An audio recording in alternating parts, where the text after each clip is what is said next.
let me take you through the menu. So you have a scan, which you've already done. Then you have the channel, then you have the ID. The ID is able to expand your channel so that you have a wider range which you are working with, just in case there are other many photographers from where you're working at. Then you have the PC sync. PC sync is used with the port on your right, which is a Type-C port, which you can connect to your PC. Then you have the settings. Normally it's set in, but you can also set it at out. Then you have the delay. This one is mostly not changed, but you can change it if you want your speed light to trigger under certain delays. You can and the increments are in milliseconds. Then I can press set, go to shoot. Shoot is used when you are not alone using the same settings. So if you have a group of other people with other cameras, but you're using the same speed lights, you will have to come and select this one which has many people. So if you select it,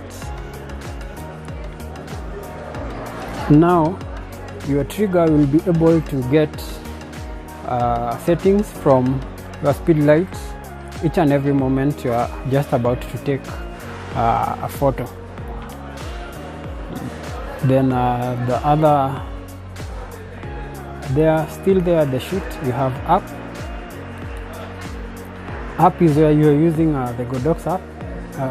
The Godox app can be able to control these units. You can synchronize it, but now mostly people don't come here because you can synchronize using the Bluetooth. So the next is the distance. This is the distance which you are working with, 1 to 100 meters and 0 to 30 meters. That's the range where your trigger will be. So you can set to 1 to 100 meters or 0 to 30.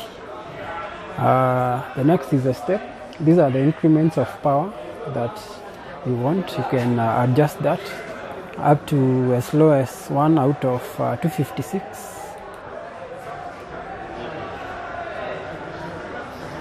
Yeah, but the increments are in 0.3. So those are the increments that you'll have under this trigger. But this 1 out of 256 will be supported if your speed light can be able to support that. Then you have the groups. You can set up your trigger to use either 5 or 3 groups.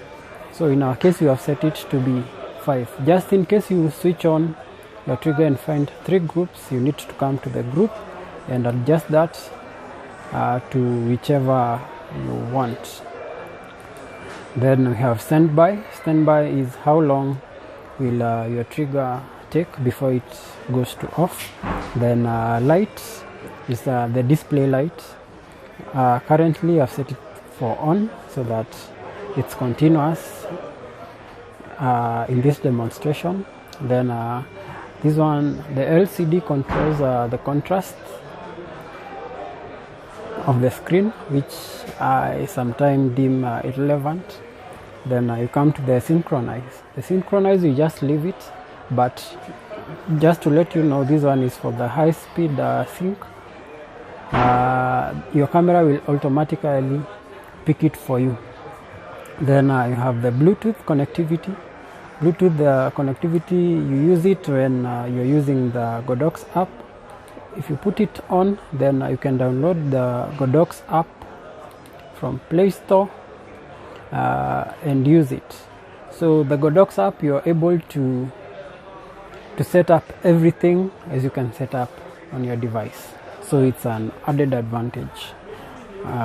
Then you have the beep. Beep is the sound made by your speed light when it goes off. And you have the zoom. Normally we've left it to auto so that it picks automatically from the camera once you zoom. But if you want to set it manually, you can do so. It goes from 24 to 200. Yeah, and scan, we've gone through that, and I guess that's all we need to know about the X2T trigger. You can purchase this X2T from our shop or at our website, and the price is quite discounted, so just have a look at it, and welcome.